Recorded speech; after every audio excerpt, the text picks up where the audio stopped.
Good morning, this is Dwayne, and Happy New Year to you. You've heard me say many times, I'm sure, that there are three primary chords that are the most used chords in any given key. And you can play just thousands of songs literally with those three chords if you master those three chords. So today we're going to take Auld Lang Syne and we're going to learn it just using three chords. Then I'm going to show you some other possibilities, but basically we're just going to play it with three chords. So if you're kind of a beginner, then you can get through Auld Lang Syne with just three chords. It's usually in the key of, usually played in the key of F, not always, but usually. And that means it's based on the scale of F, which goes like that.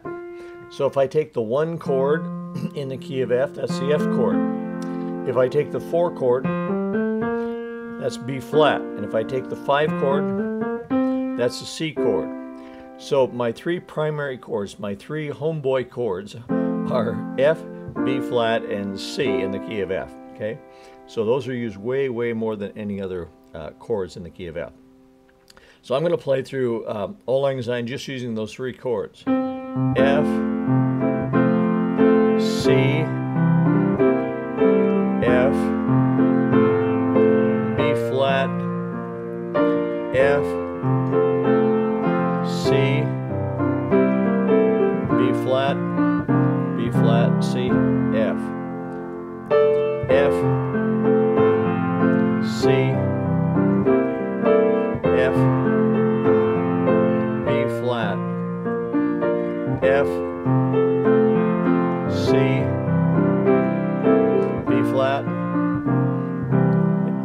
B flat, C, and home to F, okay?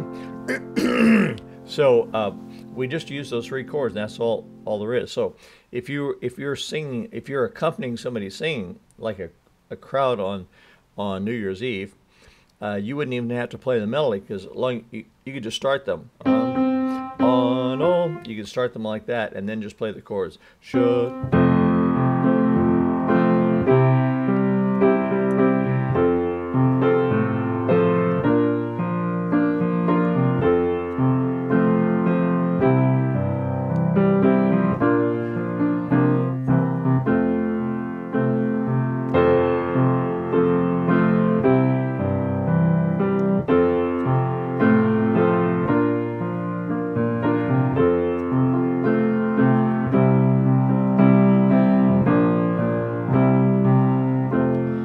So you could accompany a group or a person just playing the chords itself. And of course you could use rhythm if you want to.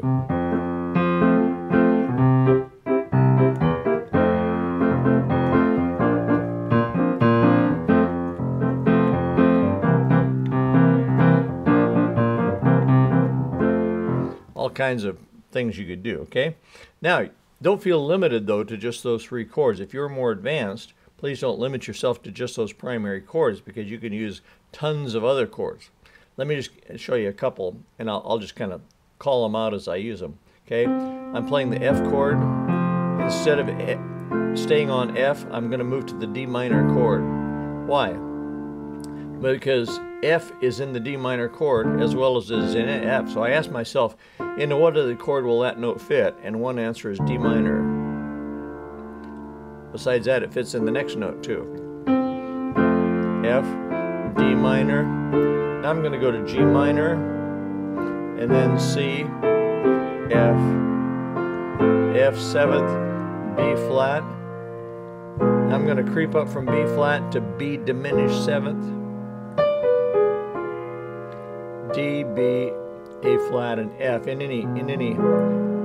any sequence. Doesn't matter which one's on the bottom or top. And then F, D minor, G minor. Oh, I can play E flat 7th or A 7th, D minor, B flat, C, F. There I could, between the verse and the chorus, I could do a plagal cadence. You know what that is? It's an augmented cadence. Notice I move from the F chord to the B flat chord by just moving my inside notes.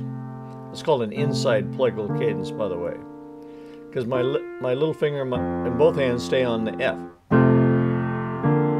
And I could turn around it if I want, as I often do.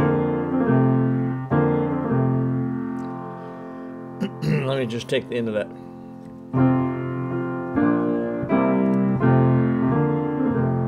Now, that's C7th, but I'm putting a 6th in it, actually a 13th.